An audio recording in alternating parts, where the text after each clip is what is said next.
کیسی ہیں آپ؟ خیریت سے ہیں انشاءاللہ؟ بات کریں. السلام علیکم. علیکم السلام. جی بھائی حکم کریں. کیسے ہیں آپ؟ اللہ تعالیٰ کا بڑا احسان ہے. Thank you. آپ خیریت سے ہیں؟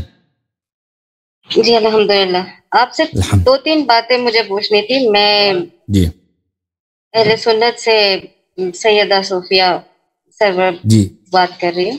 جی سسٹر. مجھے 2-4 باتیں آپ سے پوچھنی تھی.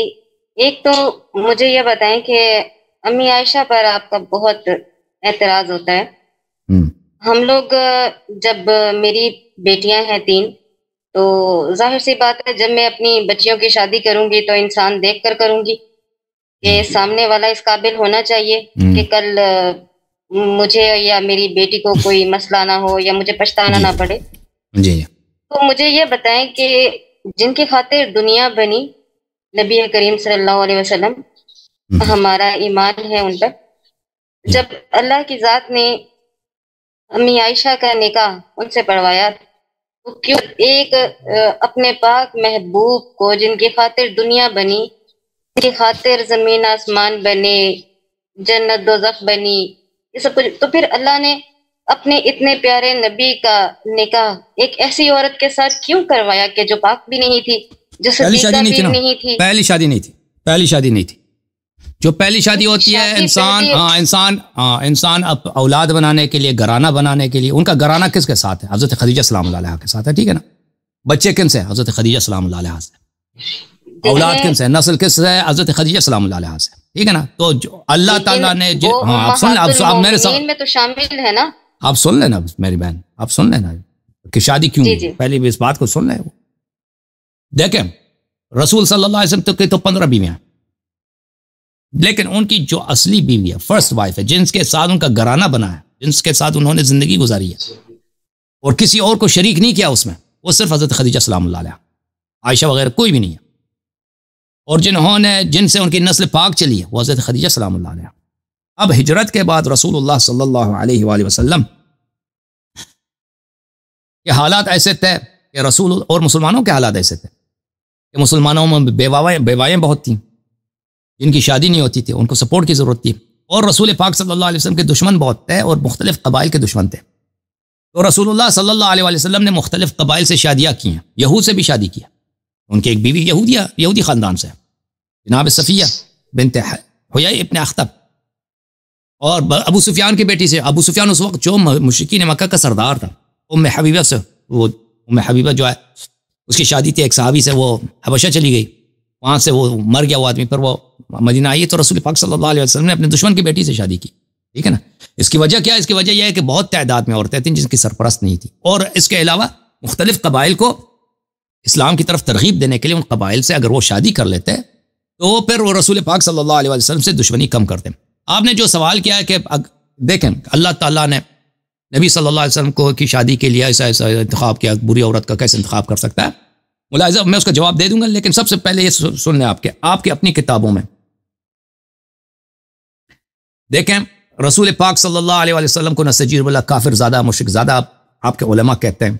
اس سے ان کو کوئی حرج نہیں ہوتا کہ نبی صلی اللہ علیہ وسلم کفار کے نسل سے، مشرک کے نسل سے دنیا میں آئیں. میں ایک چھوٹی سی بات آپ سے کرنا چاہوں گی. اجازت مجھے میری بات نہ کاٹیں پلیز، میری بات نہ کاٹیں سسٹر. تھینک یو، اللہ آپ کو جزائے خیر دے. یہ صحیح مسلم ہے، چاپ دار الفکر، بیروت لبنان میں چھپی ہے. یہاں پہ صفحہ نمبر 127 میں رسول اللہ صلی اللہ علیہ وسلم سے روایت کرتے ہیں ان ابی و اباک فی النار، کہ پیغمبر صلی اللہ علیہ وسلم نے کہا کہ میرے والد حضرت عبداللہ علیہ السلام تو جہنم میں، جہنمی ہیں اور وہ ابھی جہنم میں. ان ابی فی النار، میرے والد صاحب جہنم میں، اور والدہ بھی ان کا، اسی مسلم نے روایت کی والدہ بھی جو ہے ان کا جہنم میں، نستجیر باللہ. تو اب دیکھیں جب آپ نے اجماع، میں آپ کو یہ کتاب دکھاؤں اس کا ابو حنیفہ صاحب اس اپنی کتاب میں کیا فرماتے ہیں نبی صلی اللہ علیہ وسلم کے والدین کے متعلق.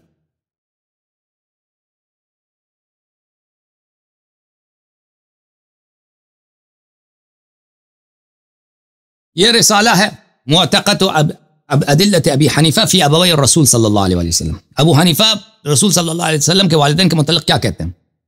علی ابن سلطان محمد القاری الحنفی، اس نے ایک کتاب لکھی.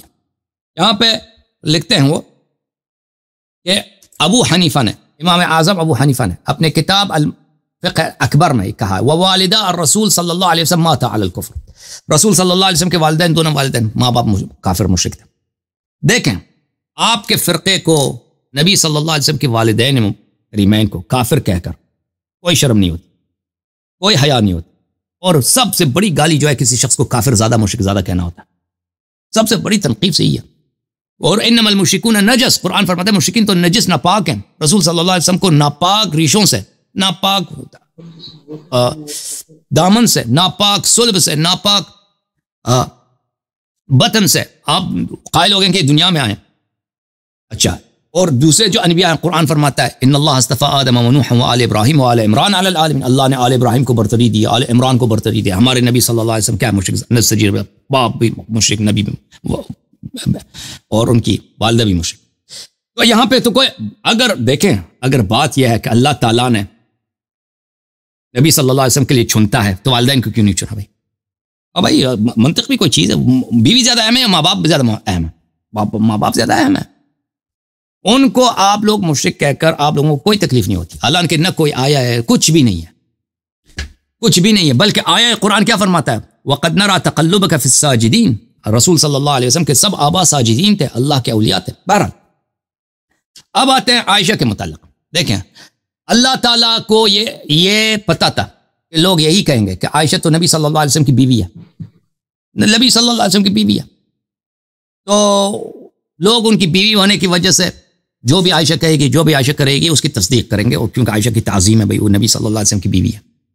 تو اللہ نے اسی لیے جواب دیا، اللہ تعالیٰ نے جواب دیا آپ کی اسی شک کو دور کرنے کے لیے قرآن مجید فرقان حمید میں سورہ مبارکہ تحریم میں ملاحظہ فرمائیے، اللہ تعالیٰ فرماتا ہے ضرب اللہ مثلا للذین کفروا امرأة نوح وامرأة لوط كانتا تحت عبدین من عبادنا صالحین فخانتاهما فلم یغنی عنہما من اللہ شیئا وقیل ادخلا النار مع الداخلین۔ میں آیت آپ کو دکھاؤں قرآن مجید فرقان حمید میں،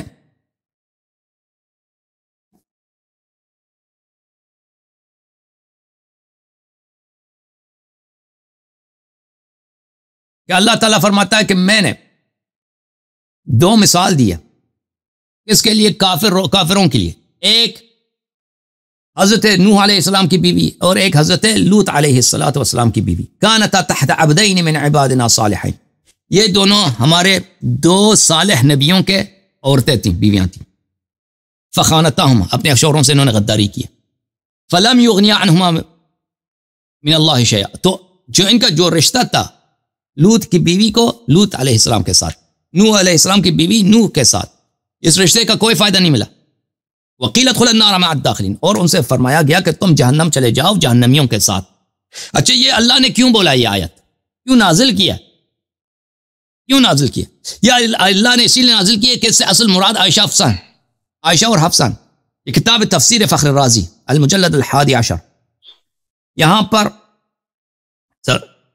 ملاحظہ فرمائے فخر الرازی بہت بڑے مفسر ہیں مخالفین کے، سورہ تحریم میں ضرب اللہ مثلا للذین کفروا امرأة نوح وامرأة لوط وفی ضمن هذین التمثیلین، اللہ نے جو دو مثال دی ہے نوح علیہ السلام کی بیوی کی اور لوط علیہ السلام کی بیوی کی، تعریض، یہ کنایہ ہے، تعریض کس کو بولتے ہیں عربی زبان، کنایہ کو بولتے ہیں، تعریض بامی المؤمنین وہما حفصہ و عائشہ، دو ام المؤمنین کے لیے، عائشہ اور حفصہ کے لیے۔ تو اللہ تعالیٰ نے آپ کے خاطر اور آپ جیسے لوگوں کے سوچ کے خاطر کہ آپ کی یہ شک دور ہو جائے کہ نبی صلی اللہ علیہ وسلم کی بیوی کیا بری ہو سکتی ہے، اللہ نے قرآن میں کہہ دیا کہ اے مسلمانوں میں تمہیں مثال دیتا ہوں عائشہ اور حفصہ کا، یہ عائشہ اور حفصہ کی مثال ہے امرأۃ نوح و امرأۃ لوط۔ جب فخر رازی کہہ رہے ہیں کہ یہ کنایہ ہے امرأۃ لوط و امرأۃ نوح، کنایہ کس سے، عائشہ و حفصہ سے ہے، تو بات ختم ہے اس کے بعد، ٹھیک ہے نا جی۔ اللہ نے یہ بتا دی کہ بھائی اگر نوح بھی نبی ہے، اگر ہمارے نبی نبی ہے تو نوح بھی نبی ہے، اس کی بیوی کافر ہو سکتی ہے، بری ہو سکتی ہے۔ جی جی جی بولیں۔ اب مجھے یہ